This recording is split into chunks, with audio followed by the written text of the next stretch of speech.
Foot, le miroir du football de la diaspora congolaise.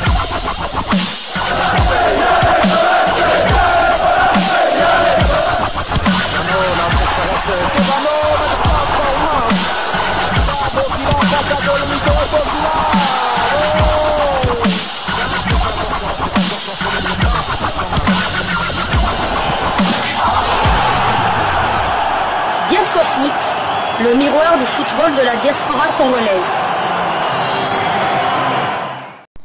Vous êtes sur Diasco Foot, le miroir du football de la diaspora congolaise. Diasco Foot vous dit bonjour, tout le plaisir est pour nous de vous retrouver, mais surtout de savoir que vous êtes nombreux en train de suivre votre chaîne YouTube dédiée uniquement aux footballeurs de la diaspora congolaise. C'est l'heure de partager avec vous quelques news que nous avons pu récolter pour vous, des news concernant certains de nos internationaux ou des binationaux qui se sont illustrés dans leurs clubs respectifs. Et cela dans le cadre de cette troisième livraison sportive de ce mercredi 12 mars 2025. Une livraison qui nous conduit du côté de la Belgique. En Belgique, nous allons à la rencontre d'un léopard de Sébastien Desabre qui n'a pas sa langue dans sa poche. Nous parlions dernièrement, on en a parlé à 2 reprises avec la réaction du beau-frère national Thomas Meunier de Lille qui bien évidemment est coéquipé d'un léopard de Sébastien Desabre aussi, mais celui-là quand même sa langue un peu dans sa poche. Et on parlait de cette problématique des binationaux belgo-congolais avec cette décision belge, une décision inédite du directeur technique belge qui va soumettre à sa hiérarchie d'imposer aux binationaux de faire le choix très tôt des Diables Rouges de Belgique s'ils veulent être finalement convoqués par cette équipe nationale, parce qu'ils ont constaté que la Belgique a perdu beaucoup de binationaux, et que dire de la RDC qui en a perdu beaucoup et qui sont au service actuellement des Belges. Il y a alors un binational belgo-congolais qui a fait le choix très clair des léopards de la RDC depuis tout petit et qui s'est exprimé et qui finalement a réagi par rapport à toute cette polémique des binationaux belges. Je ne veux pas dire seulement belgo-congolais parce qu'il s'agit des binationaux de plusieurs origines. Alors cette information, cette réaction nous est rapportée par le média belge Walfoot au travers d'un article intitulé Noah Sadiki réagit face à la polémique des binationaux. Je peux comprendre la frustration, mais 3 points de suspension. Le jeune international congolais prend la parole pour défendre les joueurs binationaux tout en exprimant sa compréhension face à la frustration des supporters belges. Noah Sadiki, joueur de l'Union Saint-Gilloise et international congolais, a récemment pris la parole pour réagir au débat sur les choix des joueurs binationaux. Shemsdin Talbi et Konstantinos Karetas qui ont décidé de ne pas représenter la Belgique. Le joueur de 20 ans qui a lui-même opté pour la sélection congolaise a exprimé sur Dazen une certaine compréhension face à la frustration des supporters belges. Oui, je peux comprendre la frustration, mais toujours pas la manière dont sort cette frustration, explique-t-il. Il réagit notamment à l'utilisation du terme redevable, souvent employé pour critiquer les joueurs binationaux. Quand ils disent redevable, ça veut dire qu'ils sont venus ici, qu'ils ont tout pris, qu'ils ont rien donné à la Belgique, alors que leurs parents travaillent comme tout le monde. Sadiki a souligné que les familles de ces joueurs ont contribué à la société belge. Même s'ils ont dû aller à l'école, ils ont dû payer. Les cotisations aussi pour les clubs, il faut les payer. Donc redevable n'est pas le bon mot, insiste-t-il. Pour lui, la notion de dette envers un pays ne tient pas compte des efforts et des contributions des familles immigrées qui ont souvent travaillé dur pour s'intégrer et réussir. Le jeune milieu de terrain rappelle également que les joueurs binationaux, bien qu'ayant choisi de représenter un autre pays, restent profondément attachés à la Belgique. Ils sont tous les deux nés en Belgique, tout comme moi. On peut le tourner comme on veut, mais on est toujours belge à la fin de l'histoire, déclare-t-il. Pétonoa, c'est-à-dire que Mbango Azongo pas papa naïe, mais lui il est soft. Hein, parce que son père c'est brut, hein, son père c'est vraiment brut Sokaye. Et vous imaginez que ce petit n'a que 20 ans. Il est né un certain 17 décembre 2004. Il aura 21 ans cette année, mais en fin d'année, pendant qu'on sera à la CAN, pendant qu'il sera avec la République démocratique du Congo, du côté du Maroc, il mesure 1,83 m. Noah Sadiki, notre pépite, hein, qui n'a vraiment pas sa langue dans sa poche. Finalement, Noah Sadiki vient répliquer, parce que si on n'avait pas parlé finalement de cette dette morale que devrait une manière de culpabiliser ces joueurs qui choisissent leur pays d'origine, quand la Belgique bénéficiait de tous ces Congolais d'origine, la Belgique n'a jamais vu à faire un débat pour dire mais comment nous prenons tous ces joueurs d'origine congolaise alors que la RDC joue avec des joueurs moindres. Là, il ne faisait pas débat. Maintenant que la République démocratique du Congo se renforce, le Maroc ainsi que d'autres pays, la Belgique aujourd'hui commence à pleurer. Mais pourquoi? Ah, tout à fait. Noah Sadiki prouve encore qu'il est très très mature pour son âge. Hein. Donc il a tout dit. Il a totalement raison. Les gens oublient seulement. Ils voient l'état net. Donc ils voient le résultat. Ils voient le résultat. Ils voient le diamant qui est déjà qui est en vitrine. Mais ils ne voient pas les trésors qu'ils sont partis de chercher. Tout à fait. Tout le risque qu'ils ont eu à prendre, tout ça. Ils ne voient pas ça. Ils voient seulement que le diamant qui est vendu à Anvers. Donc il faut savoir qu'en commençant le football, il y a beaucoup de parents, surtout les parents des immigrés, qui se sacrifient pour ces pays. Nous savons tous que les parents là-bas travaillent très dur, et généralement c'est des familles très très nombreuses, des familles de plus de 5 enfants. Donc déjà, des enfants qui font du sport ou de la musique, ça coûte de l'argent.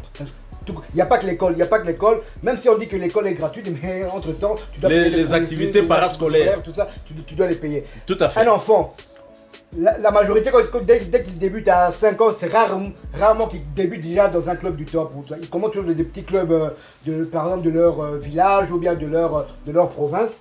Et dans ces clubs-là, il faut payer une cotisation. Tu payes une cotisation, les parents doivent acheter les chaussures pour les enfants, les équipements. Ouais. Et ça coûte de l'argent et les parents se sacrifient pour ça. Maintenant, l'enfant, pour qu'il arrive à Anderlecht, pour qu'il arrive au Standard, pour qu'il arrive à Barcelone, c'est qu'il avait déjà un talent. Il avait déjà un talent. Indéniable. Et c'est à partir de là que tout est fait. Mais c'est vrai que je ne dirais pas qu'ils doivent tout à la Belgique. Non, c'est faux. Si la Belgique, s'il y a ce débat, c'est parce qu'ils ont du talent. Mais combien il y a de binationaux qui ne rêvent pas de jouer avec l'équipe nationale belge? Ils sont là, qui sont zappés. Ils sont zappés. Ils sont là. Il y en a beaucoup qui sont fidèles à la Belgique, qui sont... Bon, prenez Michel-Ange Balikoucha.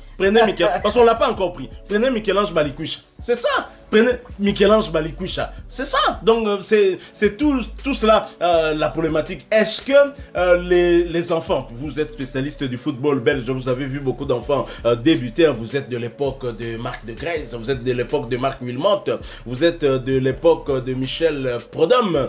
Alors, est-ce que ce sont les clubs qui viennent vers les parents pour chercher les futurs joueurs, ou ce sont les parents qui amènent leurs enfants vers ce club-là? Ça, c'est une question aussi qu'on peut se poser. À savoir que si ce sont les parents, forcément, il y a certains droits peut-être qu'ils payent aussi pour l'encadrement des enfants dans les différents centres. Les deux cas sont mais en règle générale. En règle générale, c'est les scouts, ou bien les enfants jouent dans les petits clubs, et les scouts des grands clubs voient le petit peut-être à 7-8 ans, et là, ils parlent avec les parents pour revenir du côté... Pour parler scout. Donc l'enfant doit quitter la maison et aller dans ce petit club-là.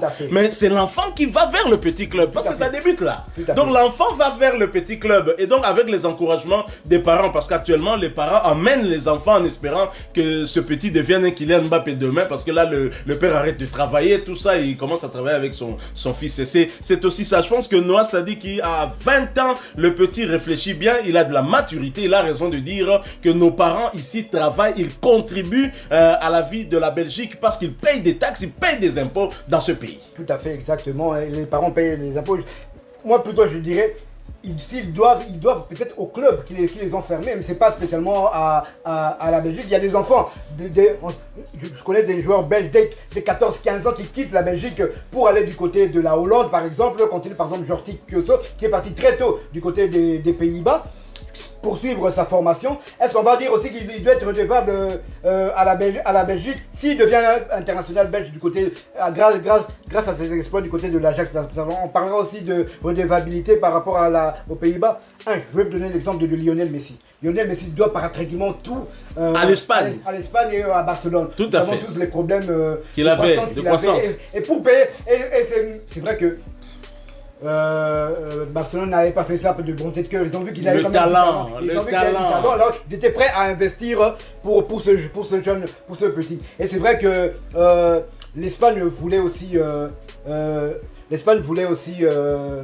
Lionel Messi, mais lui il a choisi son pays d'origine. Est-ce que doit-on dire que Lionel Messi était ingrat par rapport à l'Espagne qui, grâce à lui, a pu continuer sa croissance? Non. C'est cela le raisonnement que nous ne comprenons pas, que certains supporters, parce que je ne pense pas que ce soit la majorité des Belges, je pense que c'est un certain nombre très minime d'ailleurs, très négligeable, hein. On ne va pas rester longtemps sur ce débat. Je prends le cas de Théo Bongonda. Théo Bongonda qui n'est pas d'origine congolaise à 100%. Théo Bongonda est un métis dont l'un des parents est belge, Yamundele, belge, blanc. Et Théo Bongonda a brillé au niveau du KRC Genk notamment. Je pense que c'est le dernier club où il a joué en Belgique, hein, avant de s'expatrier en dehors de la Belgique.